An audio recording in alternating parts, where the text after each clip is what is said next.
টবের গাছ আমাদের যাদের আছে তাদের কিন্তু একটু বিশেষভাবে পরিচর্যার প্রয়োজন। সবথেকে সমস্যা আমাদের যেটা, সেটা হচ্ছে বিভিন্ন পোকামাকড়ের আক্রমণ।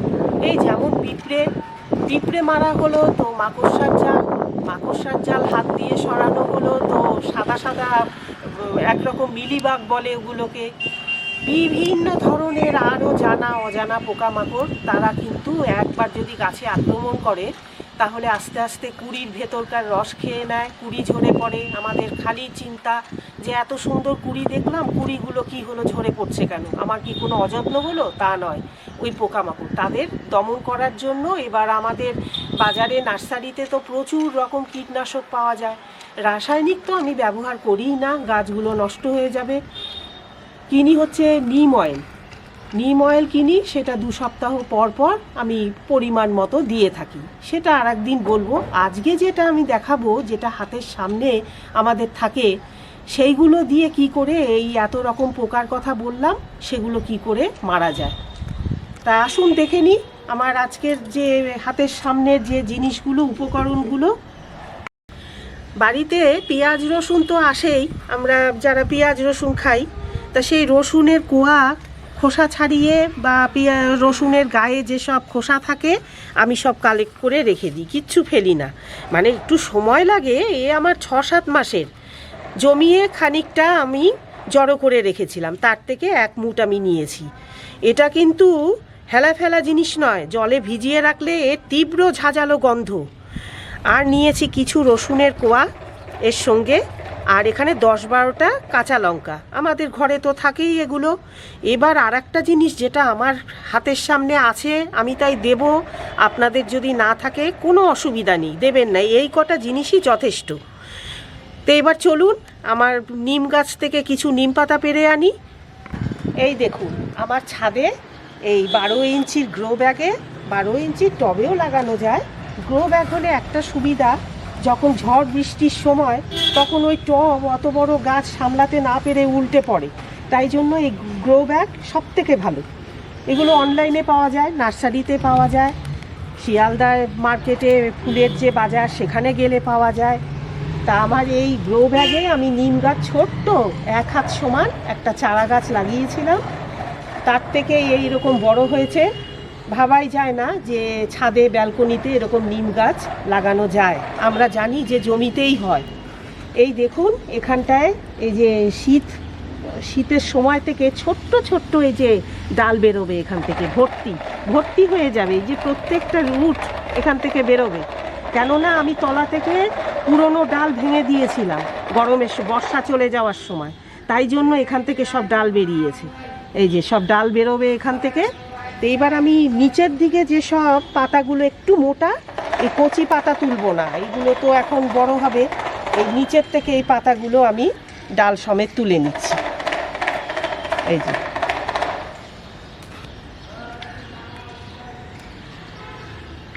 এই পাতায় হাত দেওয়ার দরকার নেই, নিচের দিকে যেগুলো আছে এই কিছুটা 1 মুঠ, আমার হাতের 1 মুঠ হলেই যথেষ্ট।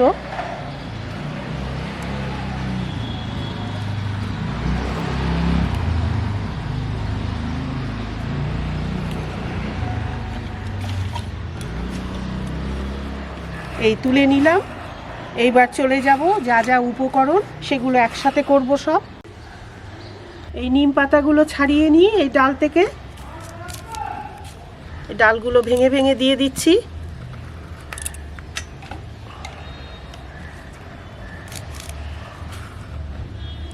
নিম গাছ বড় হয়, নিম গাছ লাগানো যায় না বাড়িতে ভ্রান্ত ধারণা থেকে বেরিয়ে এসে একটা কিন্তু ছাদে অথবা ব্যালকনিতে যেখানে 7-8 ঘন্টা রোদ্দুর পড়ে সকাল থেকে বিকেল পর্যন্ত, সেখানে কিন্তু এইরকম একটা নিম গাছ লাগানো যেতেই পারে।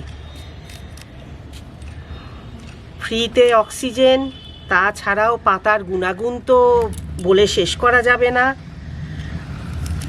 নিমের হাওয়া সামনে দাঁড়ালেও উপকার। এই যে জড়ো করলাম এসব। এইবার এই যে হলুদের প্যাকেট তো আমাদের বাড়িতে সবারই থাকে রান্নায় দেওয়ার জন্য। এখান থেকে যেহেতু আমার স্প্রেয়ার বোতলটা 2 লিটারের, তাই জন্য 2 চা চামচ আমি হলুদ গুঁড়ো এর সাথে মেশাবো। এবার মিক্সার গ্রাইন্ডারে আমি বেটে নিয়ে আসছি। আর সেটা আমি আর আপনাদের দেখাচ্ছি না, শিলেও বাটা যায়, থেতো করে নেওয়া যায়। এইটা আমার 1.5 লিটারের মগ, কিন্তু আমি জল নিয়েছি 1 লিটার মতো। এই যে মিক্সার গ্রাইন্ডারে এই জিনিসগুলো, যে উপকরণগুলো আমি যে বেটে নিয়ে আসবো, এইগুলো আমি ভিজিয়ে রেখে দেব। আমি গ্রাইন্ডারে পেস্ট করে এনেছি, সেটা এবার দেখাবো আপনাদের। জল ছাড়া যা যা উপকরণ দেখালাম এতক্ষণ, সেগুলো একসাথে, এই যে এটা শিলেও করা যায় যদি হাতে সময় থাকে। এইবার এই যে 1 লিটার জল নিয়েছি, এর মধ্যে আমি 24 ঘন্টার জন্য ভিজিয়ে রেখে দেব, যাতে এই যে যা যা উপকরণ আমার জৈব কীটনাশক, পেস্টিসাইড, সেগুলো যাতে নির্যাসটা জলের সাথে মিশে যায়। তারপরে একটা পাতলা ন্যাকড়ায় আমি ছেঁকে নিয়ে স্প্রেয়ার বোতলে ভরে স্প্রে করে দেব গাছে।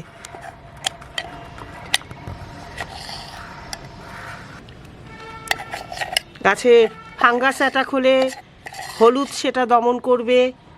আর কাঁচা লঙ্কার যে তীব্র ঝাল, তারপরে রসুনের যে ঝাঁঝালো একটা গন্ধ, এগুলো পোকামাকড়রা সহ্য করতে পারে না। তাই জন্য এই একটি বাড়িতে তৈরি অতি উত্তম পেস্টিসাইড, কেমিক্যাল ছাড়া ন্যাচারাল পেস্টিসাইড। রাসায়নিক কীটনাশক দিলে পরে অসুবিধা কিছু নেই, কিন্তু সঠিক পরিমাপে যদি না দেওয়া হয়, গাছ কিন্তু একদম পাতা পুড়ে যাবে। আস্তে আস্তে গাছের ডালপালা শুকিয়ে চোখের সামনে প্রিয় গাছটা নষ্ট হয়ে যাবে। আর এগুলো যদি পরিমাণে বেশিও হয়, তাতেও ক্ষতি নেই, যেহেতু গাছপালারই জিনিস সব। তাহলে আমি 24 ঘন্টার জন্য ভিজিয়ে রেখে দেব। তারপরে আবার ন্যাকড়ায় কীভাবে ছাঁকবো, তখন আবার আসবো আপনাদের সামনে। একদিন পর আমি চলে এসেছি আমার ছাদ বাগানে। সেই যে আপনাদের সঙ্গে শেয়ার করেছিলাম 1.5 লিটার মগের মধ্যে জলে আমি কি মিক্সড করেছিলাম। নিম পাতা 1 মুঠ, ডাল শুদ্ধ, তারপরে হলুদ গুঁড়ো, 10-12টা কাঁচা লঙ্কা, রসুনের কোয়া, 1 মুঠ রসুনের খোসা, এই সব কিছু গ্রাইন্ডারে আমি পেস্ট করে জলের মধ্যে ভিজিয়ে রেখেছিলাম। এইবার তো ভালো করে ছেঁকে নিতে হবে। খুব মিহি একটা পাতলা আমি ন্যাকড়া এনেছি, পরিষ্কার ন্যাকড়া। বড় ছাঁকনি দিয়ে ছাঁকলেও হয়, কিন্তু যেহেতু স্প্রেয়ার বোতলের ছিদ্রগুলো খুব সূক্ষ্ম থাকে, তাই জন্য আটকে গেলে পরে খুব মুশকিল হয়, তখন স্প্রে হতে চায় না, জল হোক বা যাই হোক। তাই জন্য একটা পাতলা সুতির কাপড় এনেছি, এইটা দিয়ে ভালো করে আমি সেই মিশ্রণ ছেঁকে নেব প্রথমে।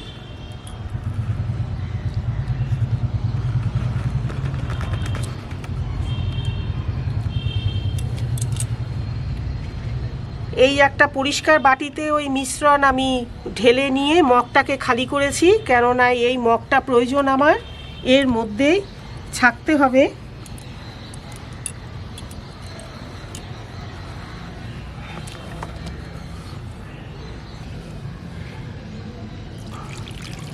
একটু শক্ত করে ধরিস। এই যে ভালো করে গুলিয়ে নিচ্ছি।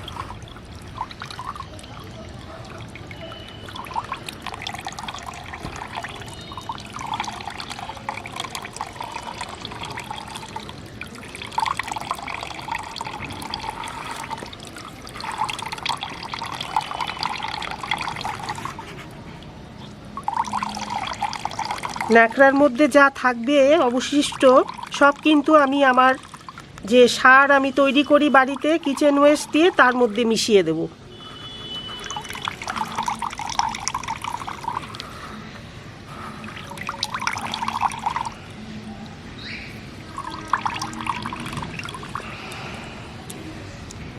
এগুলো কিন্তু কিচ্ছু ফেলা যাবে না।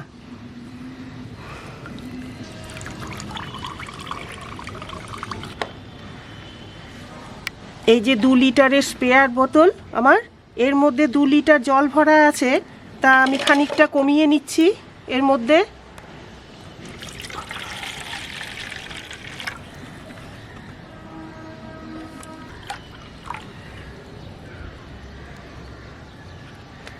এই 500 ml এর থেকে একটু বেশি আছে, যেহেতু এখানে 1.5 লিটারের থেকে একটু কম আছে। সব মিলিয়ে 2 লিটার আমি ভরে নিচ্ছি।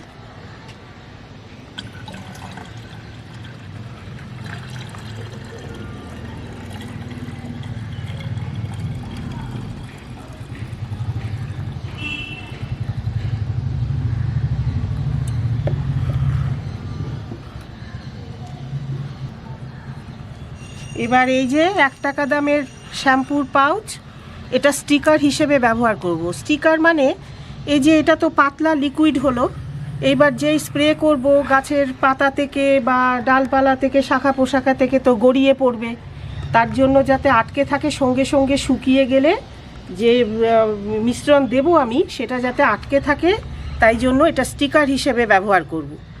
এই যে শ্যাম্পুর প্যাকেট 1 টাকা দামের, এই 2টো প্যাকেট আমার লাগবে, যেহেতু 2 লিটার জল 1 লিটারের জন্য একটা প্যাকেটই যথেষ্ট। এই দিয়ে দিলাম একটা,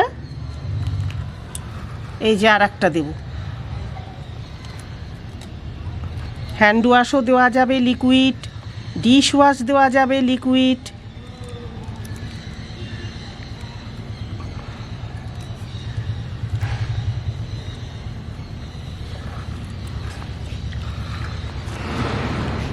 এবার তৈরি তো হলো। এখন তো বেলা 12:30 বাজে, রৌদ্রের প্রখর তাপ। এই তাপের মধ্যে কিন্তু যতই জৈব কীটনাশক হোক দেওয়া যাবে না, গাছেরও তো কষ্ট হয়, জ্বালা পোড়া করবে। তার জন্য যখন 4:30-র সময় সূর্যের তাপ অনেকটাই কম থাকবে, ঠান্ডা হয়ে আসবে গাছপালা, তখন আমি আবার আপনাদের সঙ্গে চলে আসব ছাদ বাগানে স্প্রে করতে। তাই জন্য এখন মিশ্রণটা আমি তৈরি করে রাখলাম। একটু ঝাঁকিয়ে নেব যাতে এই যে শ্যাম্পু যেটা মেশালাম স্টিকার হিসেবে ওটা ভালো করে এই লিকুইডের সঙ্গে মিশে যায়। আবার বিকেল 4:30-র সময় আপনাদের সঙ্গে দেখা হবে। আমাদের ইনসেকটিসাইড তৈরি, এই যে পাম্প করে নিয়েছি স্প্রেয়ার বোতলে। এইবার এক এক করে যতগুলো গাছ আছে অল্প অল্প করে দিয়ে দেব। তাহলে দেওয়া শুরু করি।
এইভাবেই আমি আমার সব গাছগুলোকে দিয়ে দেব এই স্প্রে।